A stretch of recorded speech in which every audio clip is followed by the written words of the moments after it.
하나님의 말씀 함께 찾아보겠습니다. 신약 마태복음 5장 1절에서 16절 말씀까지 한 절씩 교독하겠습니다. 예수께서 무리를 보시고 산에 올라가 앉으시니 제자들이 나아온지라. 심령이 가난한 자는 복이 있나니 천국이 그들의 것이며,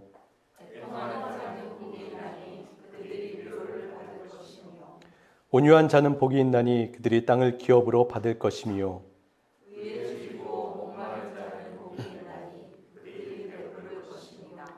긍휼히 여기는 자는 복이 있나니 그들이 긍휼히 여김을 받을 것이며,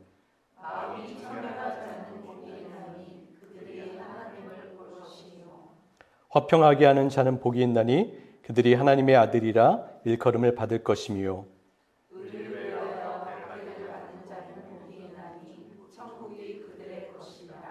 나로 말미암아 너희를 욕하고 박해하고 거짓으로 너희를 거슬러 모든 악한 말을 할 때에는 너희에게 복이 있나니, 기뻐하고 즐거워하라. 하늘에서 너희의 상이 크리라. 너희 전에 있던 선지자도 이같이 박해하였느니라. 너희는 세상의 소금이니 소금이 만일 그 맛을 잃으면 무엇으로 짜게 하리요?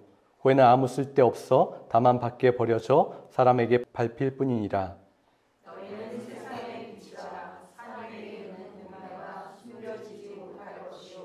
사람이 등불을 켜서 말 아래에 두지 아니하고 등경 위에 두나니 이러므로 집안 모든 사람에게 비치느니라. 이같이 너희 빛이 사람 앞에 비치게 하여 그들로 너희 착한 행실을 보고 하늘에 계신 너희 아버지께 영광을 돌리게 하라. 당신은 누구세요? 라는 그런 질문을 받아보신 적이 있으십니까? 여러 가지 질문을 받아보실 수 있어요. 그런데 어떤 모임이나 어떤 자리에 가서 당신은 누구세요? 라는 질문을 들을 때가 있습니다. 여러분, 이런 장면을 한번 떠올려 보세요. 누군가 상대방에게 당신은 누구세요? 라고 물어보았는데 그 질문을 받은 사람이 이렇게 대답하는 거예요. 나는 돈이 아주 많아요. 나는 인류대학을 나왔어요. 나는 이것저것 다 잘합니다. 나는 아는 것도 많아요. 나는 직업도 참 좋아요. 라고 말한다면 어떨까요? 물론 한 사람이 가지고 있는 것들, 그를 둘러싸고 있는 환경, 그를 표현해주는 부수적인 것들이 그를 정의해주는 것일 수도 있습니다. 간접적으로 그렇게 하는 것이죠. 그런데 이 질문에 정확한 답은 아닙니다. 이 질문은 무엇이죠?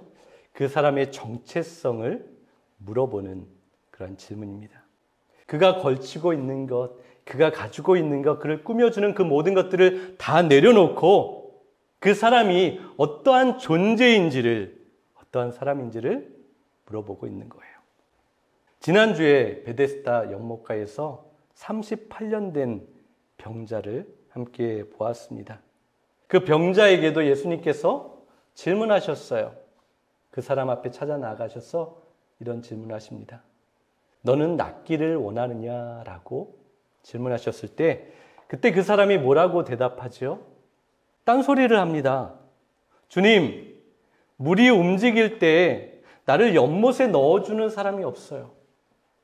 물이 움직일 때 내가 기어가는 동안 다른 사람이 먼저 들어갑니다. 라는 그러한 답을 합니다. 그런 질문의 핵심을 놓치고 있어요. 주님, 내 낫고 싶어요. 라고 대답하면 되는데 지금 그 사람의 생각에 가득한 것은 언제나 나보다 먼저 들어가는 사람에 대한 원망이었어요. 질투였습니다. 미움이었습니다. 저 사람이 아니면 내가 먼저 들어갈 수 있는데 저 사람은 뭐가 잘나서 저렇게 빨리 들어가지? 그 사람의 그것이 가득 찼어요. 그러니까 주님의 의도를 이해하지 못하고 건드리면 툭 터지는 것처럼 자기 안에 차 있던 그 불만과 생각들을 쏟아내었습니다. 자기에게 집중하면 되는데, 주님에게 집중하면 되는데 주변 환경, 주변 사람들이 나에 대해서 이야기하는 그 시선에 그는 묶여 있었어요. 그 시선을 통해서 자신을 보고 있습니다. 다른 사람의 눈에 비춰진 나는 비참한 사람이었어요. 소망이 없습니다. 38년 동안 누워서 아무것도 할 수 없는 존재, 밥값도 하지 못하는 그러한 사람이었어요. 누군가 어떤 사람들이 그에게 이렇게 얘기했을지도 몰라요. 이제 그만 좀 포기하지. 그 자리 꿰차고 있지 말고 좀 더 가망성 있는 병자에게 그 자리를 좀 내어주지. 라는 그러한 얘기도 들었을 거예요. 그러면서 자신을 보면서 얼마나 비참하고 쓸모없는 인간, 그 누구에게도 필요하지 않은 그러한 존재라는 그러한 쓰라림이 그를 힘들게 했을 겁니다. 그때 주님께서 찾아오셨어요. 너는 존귀한 존재라는 것을 다시 한번 깨닫게 하셨습니다. 너는 사랑받을 만한 존재야. 치료받을 만한 그렇게 값진 아주 소중한 존재라는 것을 그에게 말씀하셨어요. 구원받아야 할 사람, 하나님께서 포기할 수 없는 그 한 사람이 바로 너라고 주님께서 그 사람에게 말씀하셨어요. 그 사람의 존재의 소중함을 알게 하셨습니다. 무너지고 깨어진 정체성을 다시 올바르게 수정해 주셨어요. 그래서 여러분, 나의 정체성을 온전히 아는 것, 그것은 참으로 중요합니다. 내가 어떠한 사람인지, 어떠한 존재인지 올바로 아는 것이 우리가 살아가는데, 우리의 신앙생활하는데 너무나 중요해요. 그래서 성경에서 보면 우리의 정체성에 대해서 아주 분명하게 반복해서 말씀해 주는 것이 있어요. 난해하거나 두리뭉실하게 하지 않습니다. 아주 명확하게 너희는 이러한 존재다라고 하나님께서 성경을 통해서 말씀하세요. 그리고 먼저 우리의 믿음과 소망과 사랑의 대상이신 그분, 우리의 모든 것이 되시는 예수님이 어떠한 분이신지를 먼저 우리에게 알려주세요. 내가 어떠한 존재를 알기 이전에 우리 주님께서 어떠한 존재이신지, 어떠한 분이신지를 먼저 아는 것이 굉장히 중요하기 때문에 그렇게 하십니다. 요한복음에 보면 나는 무엇이다라는 그러한 선포, 예수님께서 자신을 말씀하실 때 그렇게 말씀하시는데요. 그것이 헬라어의 에고 에이미라는 그러한 표현, 은혜로운 표현으로 말씀하세요. 예수님은 자신의 에고 에임이라고 반복해서 말씀하시면서 자신이 어떠한 존재인지를 7번 설명하십니다. 그 첫 번째는 예수님께서 말씀하세요. 에고 에이미. 나는 생명의 떡이다 라고 하십니다. 두 번째는 나는 세상의 빛이다. 세 번째는 나는 양의 문이다. 네 번째, 나는 선한 목자다. 다섯 번째, 나는 부활이요 생명이다. 여섯 번째, 나는 길이요 진리요 생명이다. 마지막 7번째가 무엇일까요? 나는 참 포도나무다라고 예수님께서 말씀하셨어요. 에고에이미. 나는 이런 존재야 라고 7번 말씀하셨어요. 7은 완전한 숫자이죠. 마치 예수님께서 자신을 선포하시는 이 정체성의 고백이 기둥처럼 세워져서 우리 신앙인을 바치는 반석이 되었습니다. 우리를 구원하시고 우리의 모든 것이 되시는 것을 바로 나는 이러한 존재다라는 것을 설명하셔서 우리에게 은혜를 주세요. 여러분, 우리가 살아가다 보면 힘이 들 때가 있어요. 답답할 때가 있습니다. 아플 때가 있어요. 화날 때도 있어요. 억울할 때도 한두 번이 아닙니다. 슬플 때도 있어요. 선한 일을 하다가 주님의 뜻을 따르다가 낙심하고 실망할 때도 있어요. 다 포기하고 싶을 때도 있습니다. 그런데 여러분, 그때마다 우리는 다시 일어날 수 있어요. 우리에게 힘주시고 우리를 위로하시고 우리에게 나는 너에게 이러한 존재다라는 그런 말씀을 주시는 분이 계시기 때문에 그렇습니다. 주님이 우리의 생명이 되셔서 우리를 먹이시고 우리를 입히시고 우리를 지키십니다. 주님이 우리의 빛이 되셔서 가야 할 길을 밝히 보여주시고 인도하십니다. 주님이 우리의 목자가 되셔서 두려움의 골짜기에서도 평안하게 하시는 거예요. 양은 목자가 있으면 그 상황이 어떠하든지 평안하게 그 목자를 의지하여 살아갈 수 있습니다. 그 은혜를 우리에게 주시는 거예요. 오늘 보면 마태복음 5장에 보면 예수님께서 산 위에 올라가셨다라고 기록하고 있어요. 그래서 이것을 산상수훈이라는 표현을 사용하기도 합니다. 예수님께서 산 위에 올라가셨어요. 근데 사람들이 참 많이 예수님을 따라왔습니다. 그리고 그 모든 사람들이 타는 갈급함으로 예수님을 집중하여서 바라보았어요. 예수님에게 무엇인가 얻기 위해서 자신의 아픔과 자신의 힘듦을 주님 앞에 토로하기 위해서 예수님의 입만 쳐다보고 있는 거예요. 예수님께서 지금 무슨 말씀을 하실까? 어떠한 것을 선포하실까? 집중하고 있어요. 예수님께서 그들을 바라보시다가 입을 열어서 말씀을 시작합니다. 지금 예수님 앞에 모여있는 사람들 대부분은 세상에서 힘없는 사람들이 모여왔어요. 가진 것 없는 사람들입니다. 특별히 마태복음에 있는 마태 공동체에 나오는 사람들은 연약한 사람들이에요. 특별히 힘이 없고 가진 것이 없어요. 빽이 없습니다. 로마의 압제와 가진 사람들, 종교인들의 박해 아래서 큰 아픔과 슬픔을 경험했던 그 사람들이 예수님 앞에 나와왔어요. 무시당하고 상처가 많았던 사람이었어요. 서러움이 가득 차서 곧 눈물을 뚝뚝 떨어뜨릴 것 같은 그런 모습으로 예수님 앞에 나왔어요. 그러한 일들을 한두 번 당한 것이 아니에요. 자주 경험하다 보니까 그 사람들 마음 가운데 이러한 생각들이 들었어요. 나는 참 쓸모없는 사람이다. 나는 이제 모든 것을 잃은 사람이다. 나는 복도 지질이 없지. 나는 너무 슬프다라는 그러한 생각이 그들을 지배하고 있었습니다. 그런 마음으로 나온 거예요. 그런데 예수님께서 그 사람들을 바라보시고 8가지 복 있는 사람에 대해서 말씀하세요. 그리고 예수님께서 말씀하실 때 지금 내 앞에 앉아있는 너희들이 복 있는 사람이라고 그렇게 선포하십니다. 우리가 다 같이 읽었었던 말씀이 있죠. 예수님께서 이렇게 말씀하시는 거예요. 마음이 가난한 너희는 복이 있다. 슬퍼하는 너희는 복이 있다. 온유한 너희는 복이 있다. 의에 줄이고 목마른 너희는 복이 있다. 남을 불쌍히 여기는 너희는 복이 있다.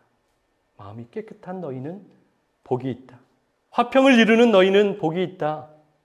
의를 위하여 핍박을 받는 너희는 복이 있다라고 예수님께서 말씀하셨어요. 다른 번역에 보면 이렇게 표현합니다. 마음이 가난한 너희는 행복하다. 슬퍼하는 너희는 행복하다. 온유한 너희는 행복하다. 옳은 일에 줄이고 목마른 너희는 행복하다. 자비를 베푸는 너희는 행복하다. 마음이 깨끗한 너희는 행복하다. 평화를 위하여 애쓰는 너희는 행복하다. 옳은 일을 하다가 핍박을 받는 너희는 행복하다. 여러분, 우리가 생각하는 복 있는 것, 행복한 인생과는 좀 차이가 있지 않습니까? 우리가 생각하는 복 있는 인생이 있잖아요. 내가 생각하는 행복한 인생이 있어요. 그런데 예수님께서 지금 선포하는 그 말씀은 내가 생각하는 것, 우리가 생각하는 것과 좀 차이가 있는 것 같아요. 우리는 일반적으로 돈이 풍족해야 복이 있다 여기고 행복해합니다. 그렇지 않나요? 우리는 내가 잘나고 성공해야 복이 있다 여기고 행복해합니다. 우리는 마음이 편하고 힘들지 않고 모든 것이 잘 풀려야 참 저 사람 복이 있다 여기고 저 사람 행복하다라고 생각합니다. 그런데 주님의 관점은 다른 거예요. 주님의 생각은 우리의 생각과 다름을 이야기하십니다. 거기 있는 사람들, 지금 듣는 사람들이 복 있는 것 같지 않아요. 행복한 것 같지 않아요. 본인 스스로들도 그렇게 느끼고 있는 거예요. 나는 복이 없는 것 같아. 나는 지금 슬프고 행복하지 않아 라고 하는데 지금 예수님께서 그 자리에 있는 사람들에게 너희는 복 있는 사람들이야. 너희는 행복한 사람들이야 라고 말씀하고 있어요. 여러분, 그렇다면 왜 이 사람들이 행복하고 복 있는 사람들일까요? 바로 에고 에임이라고 말씀하시는 나는 너희의 무엇이다라고 말씀하시는 예수님께서 그들의 주님과 또한 그들의 모든 것이 되시기 때문에 그들은 복이 있습니다. 그들은 행복한 거예요. 그들의 상처와 아픔을 아시는 주님께서 아무도 알아주지 않고 아무도 위로해 주지 않는 그들을 찾아가셔서 그들을 싸매주시고 그들을 위로하시고 그들을 격려하시는 그 한 사람 한 사람을 귀하게 여기시는 에고에임이 되시는 주님께서 그들과 임마누엘로 함께 하시기 때문에 그들에게는 복이 있어요. 그들은 행복합니다. 여러분, 주님께서 원하시는 일에 힘쓰고 있다면, 노력하고 있다면, 주님께서 원하시는 뜻을 따르고 있다면, 주님의 말씀에 의지하여서 행동하고 살아가려고 몸부림쓰고 있다면 그 결과와는 상관없이 우리는 복 있는 사람들입니다. 우리는 행복한 사람인 거예요. 때로 우리의 마음이 무너질 때가 있어요. 마음이 힘들고 상처받고 오해받을 때도 있어요. 이렇게 신앙생활하는 게 맞나?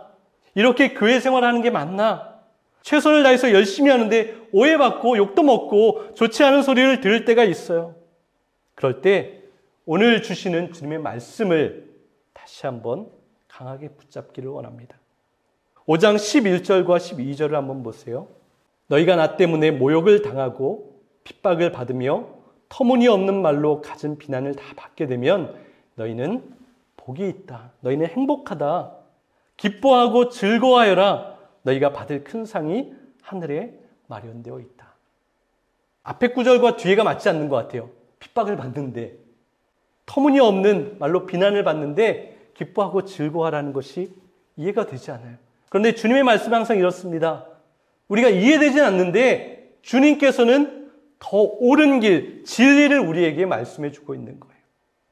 그럴 때일수록 너희는 나를 의지하고 나를 보고 나를 믿고 기뻐하고 즐거워해라. 그렇게 하는 것이 믿음의 삶이다라고 말씀하세요. 그래서 여러분, 우리 신앙의 길은 긴 호흡입니다. 참으며 견디며 가는 길인 거예요. 그래서 어려워요. 영혼을 바라보며 천국을 소망하며 가는 굉장히 느린 여행이고 여정입니다. 지금 내 현실을 보면 기뻐할 수 없습니다. 지금 내게 일어나는 모든 일들을 바라보면 즐거워할 수 없어요. 그래서 쉽지 않은 길입니다. 주님의 제자로 살아가는 것은 쉽지 않아요. 우리는 작은 일에 기뻐하고 작은 일에 슬퍼합니다. 마음을 지키기 힘들어요. 그러기에 주님께서 반복해서 성경을 통하여서 우리를 위로하시고 격려하시고 도전하신 말씀을 끊임없이 주고 계신 거예요.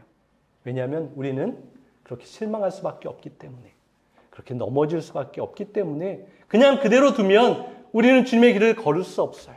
그래서 성경을 통해서 하나님께서 계속해서 반복해서 동일한 말씀들을 우리에게 주십니다. 응원하시는 거예요. 너희 힘내라 말씀하세요. 그렇다면 여러분, 힘을 내는 것이 맞습니다. 다시 호흡하십시오. 다시 일어나세요. 다시 달려가시기를 바랍니다. 여러분, 우리는 어떤 존재입니까? 우리의 진정한 정체성이 무엇입니까? 나를 꾸미고 있는 거 말고요. 내가 누군가에게 보이고 있는 그러한 조건들 말고요. 진정한 우리의 정체성이 무엇이냐는 질문입니다. 13절과 14절에서 저와 여러분의 정체성을 주님께서 말씀하세요. 13절, 14절을 보세요. 너희는 세상의 소금이다. 너희는 세상의 빛이다. 라고 주님께서 아주 짧게 말씀하셨어요. 다른 사람에게 말한 게 아니고요. 지금 그 자리에서 그 모든 예수님의 말씀을 듣고 있었던 그 사람들에게 말씀합니다. 너희는 세상의 소금이다. 너희는 세상의 빛이다. 라고 말씀하세요. 여러분, 단순히 소금과 빛으로 살아야 한다는 의무감을 또 한 번 주님께서 그들에게 지우기 위해서 이 말씀을 하셨을까요? 우리는 쉽게 표면적으로 그렇게 이야기합니다. 소금이 되어서 맛을 내야 돼. 소금이 되어서 썩어지지 않게 돼야 돼. 빛을 발해서 뭔가를 선한 일을 해야만 돼. 라는 그러한 책임감, 의무감으로 이 말씀을 이해하기도 합니다. 그런데 주님의 의도는 그것이 아니에요. 무엇인가를 해내야 하는 차원으로 이해하는 말씀이 아닙니다. 지금 예수님의 말씀을 듣고 있는 사람들, 지친 사람이라고 말씀드렸어요. 예수님을 따르기로 결단했어요. 그리고 그 제자들은 자신의 모든 삶, 가지고 있는 것을 다 포기하고 주님을 따라오고 있어요. 그들의 정체성, 너희는 이러한 존재다라고 그들을 위로하신 말씀이에요. 그리고 지금 이 자리에 이 말씀을 함께 받고 있는 저와 여러분에게도 너희의 정체성은 이것이다라고 위로로 주시는 말씀입니다. 소금은 먹어보면 어때요? 예, 짭니다. 아주 쉬워요. 소금은 다르게 표현할 게 없어요. 소금은 그냥 짠 거예요. 소금의 정체성, 소금이 필요한 것은 소금은 짠 것, 짜야 되는 거예요. 그리고 그 소금은 그 소금 자체가 무엇인가 하려는 것이 아니라 그 소금을 사용하는 사람에 따라서 중요도를 띠게 됩니다. 예수님 앞에서 말씀을 듣고 있던 사람들, 그들은 가난하고 아프고 쫓겨나고 세상에서 아무런 가치가 없다고 무시당했던, 어떻게든 예수님 앞에 나와서 위로를 받길 원했던 사람들이었어요. 예수님은 그들을 향해서 너희들 마음이 가난하고 실제적으로 가난하지만 너희에게는 복이 있다, 그렇게 위로하셨어요. 올바른 일을 위해서 싸우는 너희들 내가 지지한다, 천국이 너희의 것이다 라고 주님께서 그들에게 말씀하셨어요. 그리고 바로 그들에게 너희는 소금이야, 너희는 빛이야 라고 말씀하셨어요. 소금이 되지 못해서 너희는 그렇게 해야 돼, 야단치시는 것이 아니라 그들을 위로하는 말씀으로 너희는 소금이야, 너희는 빛이야 라고 말씀하셨어요. 이 말은 지금은 소금이 아닌데 열심히 노력해서 소금이 되라는 것이 아니에요. 열심히 착한 일을 많이 해서 빛이 되라고 하시는 말씀이 아닙니다. 자신을 바라보면서 아무것도 아니라고 생각하는 사람들, 내 자신에 대해서 실망하고 무너진 그 사람들에게 나는 아무 가치가 없다라고 생각하는 그 사람들에게 주님께서 말씀하시는 거예요. 아니야, 너는 이러한 소금과 같은 가치가 있는 그런 존귀한 사람이다라고 주님께서 위로하셨어요.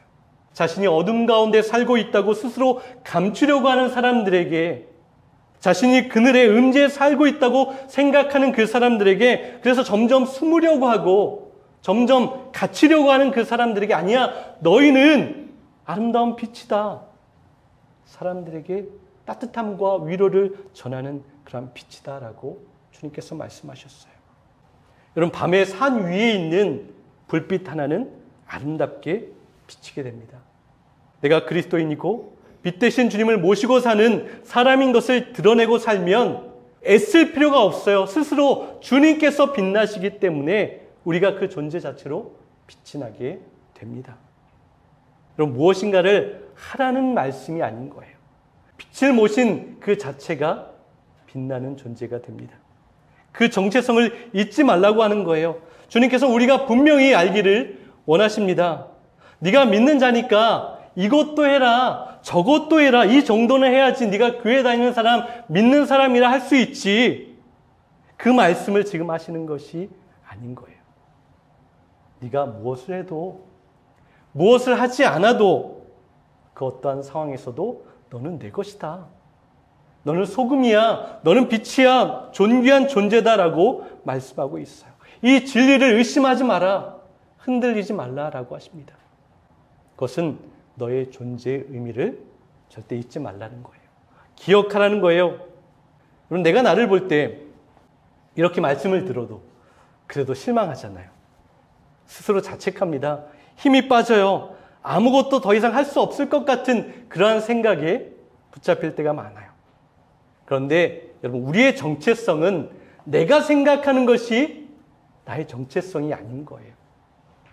또 누군가, 어떤 사람이 나에 대해서 이야기하는 것들이 있어요. 저 사람은 저래, 저 사람은 이래 라고 하는 그러한 이러쿵저러쿵 말한다고 해서 그 사람의 말에 의해서 내 정체성이 정해지는 것이 아닙니다. 그래서 그 사람의 모습이 어떠하든지 그 사람에 대해서 비판하거나 판단하지 말라고 주님께서 말씀하신 거예요. 우리의 정체성은 어떻게 정해집니까? 내가 생각하는 정체성이 아니고 누군가 나에게 말하는 그 사람의 정체성이 아니라 바로 예수님께서 말씀하시는 것, 하나님께서 나를 보시는 것, 성경에서 말하는 그것이 우리의 정체성이라고 말씀하세요. 우리 하나님께서, 우리 주님께서 저와 여러분을 어떻게 보고 계십니까? 이사야서 43장 1절을 보세요. 우리 한번 같이 읽어볼까요? 이스라엘아, 너를 창조하신 여호와께서 말씀하신다. 너는 두려워하지 말아라. 내가 너를 구원하였고 내가 너를 지명하여 불렀나니 너는 내 것이라. 4절로 한번 보세요. 내가 너를 소중하고 귀한 존재로 여겨 너를 사랑하고 있으니. 계속해서 사랑하고 계십니다. 5절도 보세요. 너는 두려워하지 말아라. 내가 너와 함께 한다. 여러분, 그럼 나는 누구입니까? 인생의 풍파를 지날 때도 인생의 강을 건너 알지 못하는 미지의 그곳으로 갈 때에도, 나를 태워버릴 것 같은 그 인생의 뜨거운 불이 있을 때에도 주님은 말씀하는 거예요. 너는 내 것이다. 내가 너와 언제나 어디서나 함께한다. 그러니 두려워하지 마라. 흔들리지 마라. 약해지지 마라. 눈치 보지 마라. 라고 말씀하는 거예요. 너의 정체성은 절대 바뀌지 않아. 너의 감정이 어떠하든지 누가 뭐라고 말하든지 내가 너를 보는 그것이 정답이다. 그것이 너의 정체성이다라고 말씀하시는 거예요. 여러분, 내 편이 있으니 우리는 걱정하지 않습니다. 나를 사랑하는 분이 계시니 무섭지 않아요. 실패할지라도, 결과가 좋지 않아도, 내가 생각했던 계획대로 그 결과가 나오지 않아도 괜찮습니다. 내 정체성만 확실히 기억하면 되는 거예요. 또 우리는 어떤 존재입니까? 베드로전서 2장 9절을 보세요. 여러분은 하나님이 선택하신 민족이며 왕같은 제사장이요 거룩한 나라요 하나님의 소유가 된 백성입니다. 이것은 여러분을 어두움에서 불러내어 놀라운 빛 가운데 들어가게 하신 하나님을 널리 찬양하도록 하기 위한 것입니다. 여러분, 우리가 이런 존재인 거예요. 우리의 정체성, 우리를 표현하는 것, 우리가 가장 솔직하게 누군가에게 나를 소개할 때 표현하는 것이 바로 이것입니다. 이 땅에서 살아갈 때 믿음을 지키고 살아가는 것이 참 어려운 것 같아요. 목회자인 저도 그렇습니다. 그 누가 그렇지 않을까요? 그래서 주님의 말씀은 수없이 반복해서 우리의 존재적 소중함을 일깨워 주시는 거예요. 끝없이 위로하시고 한없이 힘을 주시고 우리에게 성령님을 통하여서 그것을 경험하게 하세요. 낭망할 때 성령님께서 말씀을 통하여서 또한 누군가의 위로를 통해서 아, 그렇지. 내가 낭망하지만 주님께서 나를 이런 존재로 만드셨지. 우리 교회를 이렇게 세워주셨지. 우리를 이렇게 불러주셨지라는 그 말로 위로함을 받는 거예요. 그래서 쓰러져도 다시 일어납니다. 넘어져도 털고서 일어나서 그 길을 가는 거예요. 그래서 우리는 세상의 소금입니다. 그래서 우리는 세상의 빛이에요. 주님과 함께 있을 때 주님께서 우리를 그렇게 인증해 주십니다. 이 말씀은 우리를 긍휼히 여겨주시는 주님께서 우리의 마음을 살피셔서 실패하고 깨어지고 무너진 우리들을 위로하시는 말씀인 거예요. 무엇인가 해라 라는 말씀이 아니라 너희는 내가 너희를 사랑하고 귀하게 여기는 이러한 존재다라는 위로의 말씀입니다. 주님이 함께 하시니 우리는 소금입니다. 주님이 함께 하시니 우리는 빛인 거예요. 주님이 함께 하시니 우리는 복 있는 자입니다. 주님께서 함께 하시니 우리는 행복한 자인 거예요. 그래서 주님께서 기뻐하고 즐거워하라라고 하신 거예요. 그래서 우리는 기뻐하고 즐거워합니다. 사랑하는 여러분, 매일 매순간 모든 상황, 어떠한 자리에서도 저와 여러분이 어떠한 존재인지를 절대 잊지 마십시오. 그렇게 서로 말씀으로 위로하고 격려하고 또한 환대하고 사랑하고 귀하게 여기는 그러한 한 주간의 삶을 살아내는 저와 여러분 될 수 있기를 간절히 소망합니다.